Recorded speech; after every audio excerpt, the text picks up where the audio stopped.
लहानापासून मोठ्यापर्यंत ना आपण सर्वजण स्वप्न पाहत असतो आणि आपल्या स्वप्नामधील एखादं स्वप्न पूर्ण जर होत असेल ना तर त्याचा आनंद हा काही वेगळाच असतो बरं का. आणि आज असंच आमच्या बाबतीत झालेलं आहे. आम्ही पाहिलेलं स्वप्न आज पूर्ण झालेलं आहे आणि ते पाहताना प्रत्यक्ष आम्हाला एवढं भारी वाटत होतं ना. आजचा दिवस हा माझ्यासाठी खूप खास असा होता बरं का. आणि त्यासाठीच अशा पद्धतीने मी हा लूक क्रिएट केलेला होता.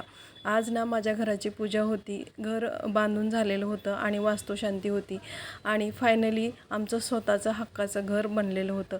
आता हे सर्व पाहून ना मनाला एवढा आनंद भेटत होता. आपण ना आपल्या स्वप्नांची एक बकेट लिस्टच बनवलेली असते आणि त्याच्यापैकी ना आपल्याला एक एक स्वप्नही पूर्ण करायचे असतात आणि त्या उद्देशाने आपण आपल्या स्वप्नांच्या पाठीमागे धावत असतो, हो की नाही मंडळी. तर आम्ही आमच्या कष्टाने आणि मेहनतीने आज हे आमचं स्वप्न पूर्ण केलेलं होतं. आणि इथे तुम्ही पाहू शकता पूजा एकदम साध्या पद्धतीने परंतु दिसायला एवढी सुंदर दिसत होती ना. मला तर ही पूजा खूप जास्त आवडली. मला असं वाटतं की आपण कोणताही सणवार साजरे करत असताना ना आपण जास्त खर्च न करता कमी पैशामध्ये अशा पद्धतीने आपल्याला पण ते समाधान भेटेल आणि आपले पैसे जास्त वाया पण जाणार नाहीत, या पद्धतीने आपण सर्व खर्च करायला हवेत, हो की नाही मंडळी. तर इथे छान अशी पूजा मांडून झालेली होती. आता इथे ना होम पण इथे बनवून तयार झालेला होता. आता घरातील सर्वच जण याची तयारी करत होते बरं का. एकदम सकाळी ही पूजा होणार होती म्हणून आमची पहाटेपासूनच तयारी चाललेली होती आणि बाकीचा काही मी व्हिडिओ इथे शूट करू शकले नाही, परंतु जे काही महत्त्वाचे आहे ना ते सर्व इथे मी शूट केलेलं आहे. सर्वात अगोदर इथे दारात कलश मांडून त्याची पूजा करून घेतली जाते. सोबतच आपले घरामध्ये जे काही देव ठेवायचे आहेत ना त्याचीसुद्धा पूजा केली जाते. आणि मी याच्यामध्ये स्वामींची मूर्ती पण आणलेली होती, त्याच्यामुळे स्वामींचा पण छान असा इथे अभिषेक मी करून घेतलेला होता बरं का. आता ब्राह्मण म्हणजेच आमच्या गावचे हे देवबाप्पा त्यांनी एकदम छान पद्धतीने ही पूजा करून दिली आणि मला त्याच्यामुळे एवढं छान वाटत होतं. तसं पाहिलं तर घराचं काम हे पूर्ण झालेलं नव्हतं बरं का. आम्हाला कलर करून नंतर मग आपल्याला लाईट फिटिंग करूनच मग हे सर्व पूजा वगैरे करायची होती, परंतु ना कलरवाले जी माणसं आहेत ना ते कामच पूर्ण करत नव्हते आणि म्हटलं चला सध्या हा धोंड्याचा महिना आहे त्याच्यामध्ये आपण ही पूजा करून घ्यायला हवी, म्हणूनच मग आम्ही या शुभ मुहूर्तावर पूजा करण्याचे ठरवले. आता सर्वात अगोदर ना डोक्यावरती अशा पद्धतीने कलश ठेवून मग गृहप्रवेश करायचा असतो.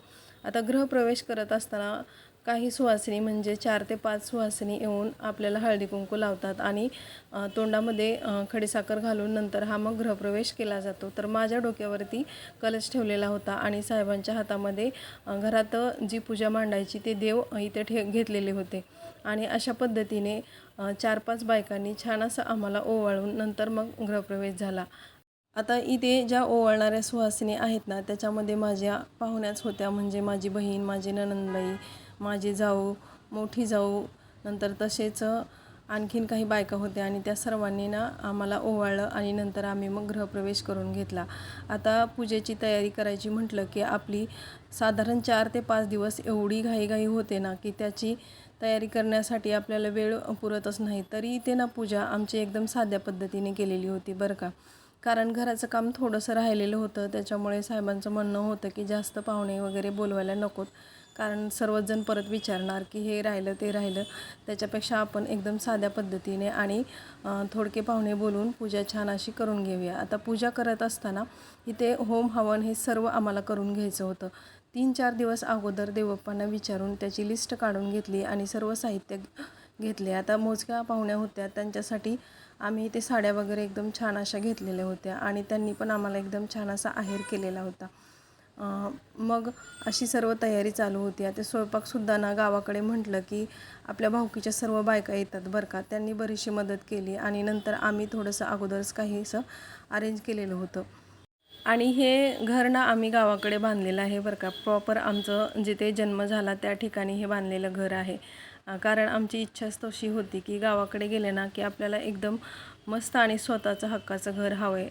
तिथे 1 महिना जरी आपण राहिलो ना तर 1 वर्षभराची भर निघून निघते.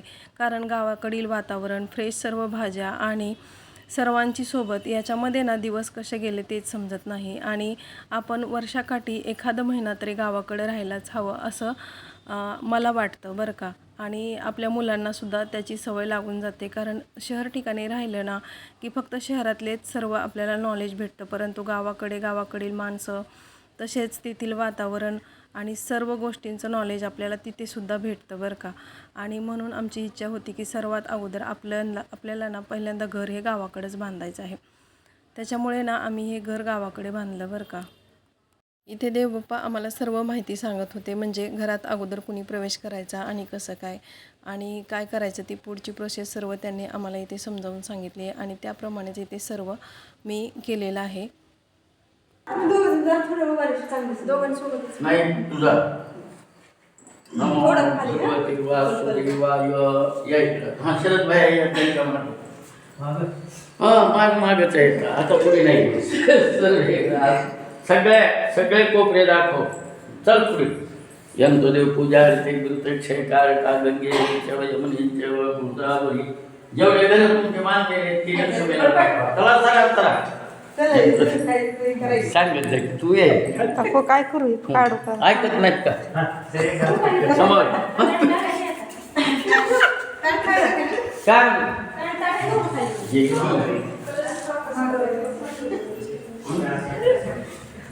त्या कोपऱ्यात जा. त्यांच्या माग तू करवली सर्व ग्राह ते घरा आपलं देव घरात हा आणि शरद भाई तिथे जीव ठेवा. तिकडून घे माहिती असं अन्नपूर्णा देवता प्रियता तसं तुम्ही या की मागच तिच्या. यंतदेव पूजा ते गुरुक्षय कारका. आता कोणतं राहिले घर सर्वे ग्राहक आकाशात कोपरा नाही कोपऱ्यात सोने. शरद भाई तुम्ही जबाबदारी नाही मला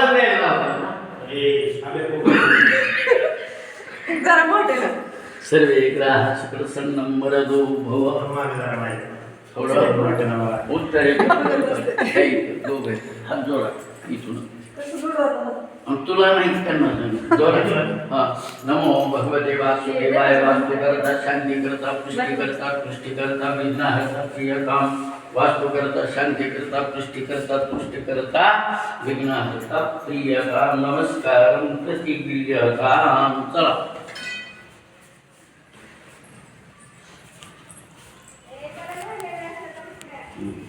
आता तुम्ही काय करा शरद भैया. तर गृहप्रवेश म्हणजे अशा पद्धतीने केला जातो. दारातून आपल्याला अगोदर कलश घेऊन घरामध्ये यायचं असतं आणि देव आणि आपला हा डोक्यावरचा कलश घेऊन सर्व घरभर आपल्याला फिरून घ्यायचं आणि नंतर तो कलश ना आपल्याला या चौरंग पाटावरती मांडून घ्यायचा आहे आणि नंतर राहिलेली पूजा होते. आणि इथे ना कलश ठेवून घेतला आणि दोघांनी पण आम्ही इथे छान असं दर्शन करून घेतलं. आता तुम्हाला इथे व्हिडिओमध्ये दिसत असेल की लाईट फिटिंगचं कामसुद्धा राहिलेलं होतं बरं का. आणि घराला कलर देणं या 2 गोष्टी बाकी होत्या, तरीसुद्धा आम्ही पूजा करून घेतली. आता बरेच जण आम्हाला म्हणत होते की होम करू नका, फक्त तुम्ही याची पूजा करा सत्यनारायणाची. परंतु ना आम्हाला इथे सर्व पूजा पूर्ण करायची होती. कारण काय होतं माहिती आहे का, आपण अगोदर थोडीशीच सत्यनारायणाची पूजा करून घेतली की मग राहिलेली पूजासुद्धा नंतर करू म्हणून तशीच राहून जाते. म्हणून म्हटलं की पूजा आपल्याला एकदम पारंपरिक पद्धतीने सर्व विधी पार पाडून आणि होम हवन करूनच करायचे आहे. तर त्याच्यासाठी ना इथे छान अशी पूजा मांडलेली होती. नंतर इथे होम हवन याला पण सुरुवात झाली. आता देवबाप्पा जे सांगतील ना ते आपल्याला इथे मंत्र बोलायचे असतात. जेव्हा आमच्या दोघांच्या संसाराची सुरुवात झाली ना तेव्हा मी जे स्वप्न पाहत होते ना ते स्वप्न एक करून माझे सर्व पूर्ण होत होते. त्यामुळे ना मला एवढं छान वाटत होतं आणि फायनली माझं आज हे हक्काचं घर झालेलं होतं. त्याच्यामुळे तर आनंद हा गगनात मावत नव्हता. आजचा दिवस माझ्यासाठी खूप खास असा होता आणि खूप छान असा सुद्धा गेला. कामाची दगदग खूप होती परंतु थकवा अजिबात जाणवला नाही आणि हे मी पहिल्यांदाच अनुभवले बरं का. कारण कधी आपल्याला कामाची दगदग झाली ना की आपल्याला थकवा खूप जास्त येतो. परंतु ना इथे एवढं काम होतं. रात्री पण मला झोपायला एक दिवस अगोदर 12 वाजून गेलेले होते आणि सकाळी पहाटेचे मी 4 वाजता उठून ही सर्व तयारी आणि तसेच माझ्यासोबतच्या सर्व घरच्यांनीसुद्धा केलेली होती. आणि मला ना यामुळे ना खूप छान असं वाटत होतं. तर इथे एकदम छान पद्धतीने पूजा पार पडत आहे.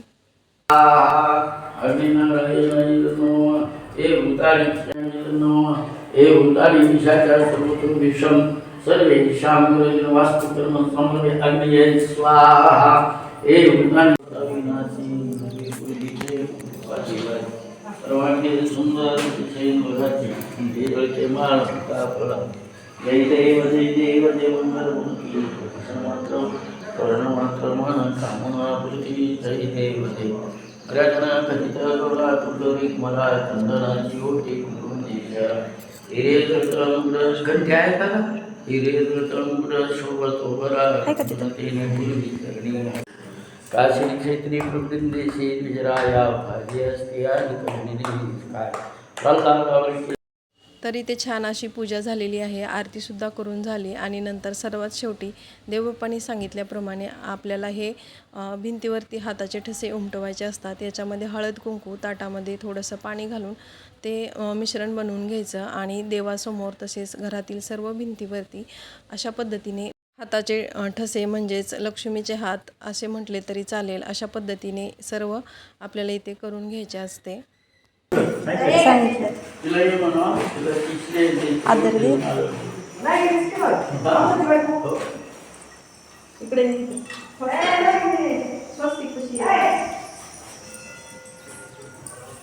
तिथं वर 2 का? हा वरी 2 तुला मागे म्हणलं आशे 2 हा वरी घ्या थोडी 2 म्हणजे स्वस्तिक खाली राहते वरी हा आणि मध्ये एक दोन्हीचं त्या 4 दिले त्याच्यामध्ये एक हो हा बरं हां देवघरात आणि इकडल्या घरात 2 ह्या घरात इकडल्या घरात लक्षात आलं का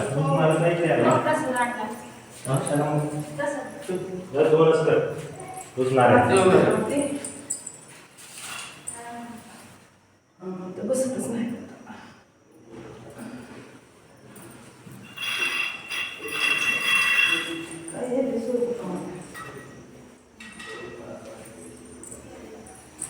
आता प्रत्येकाकडे एक हा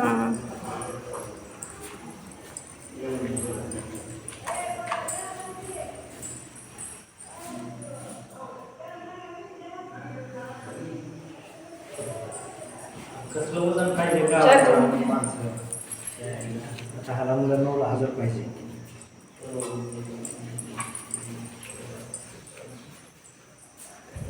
मग मला जरा ठेवलं काय धरतो एका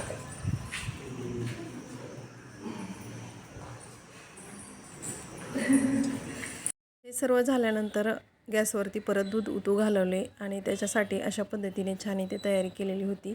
सर्वात अगोदर गॅस ऑन करून त्याच्यावरती दूध ठेवून दिले आणि छान असे दूध उतू घालवलेले आहे.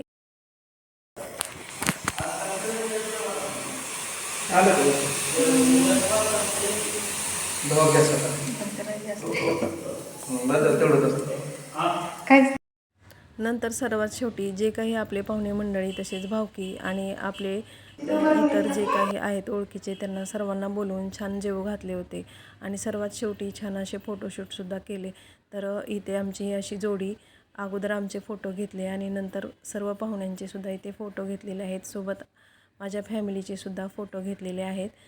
इथे पाहू शकता अशा पद्धतीने मी तुम्हाला थोडेसे इथे दाखवते. तर अशा पद्धतीने पूजा ही छान अशी पार पडलेली आहे. तर इथे तुम्ही पाहू शकता माझी ही फॅमिली आहे. सोबतच साहेबांसोबत मुलांसोबत बहीण तसेच माझे वडील नंदावे असे सर्वजण आलेले होते. तसेच भावकीच्या सर्व बायका आणि पुरुष ते सुद्धा आलेले होते. त्यांचे सर्वांचे आम्ही छान असे फोटो घेतले. ह्या सर्व आठवणी असतात आणि त्या आपण नक्कीच जपून ठेवायला हव्यात बरं का. तर आजचा हा ब्लॉग तुम्हाला कसा वाटला ते नक्की सांगा. चॅनलवरती नवीन असाल तर सबस्क्राईब करायला विसरू नका आणि ब्लॉग थोडा जरी आवडला असेल तर एक लाईक नक्की करा. चला परत भेटूया, तोपर्यंत बाय.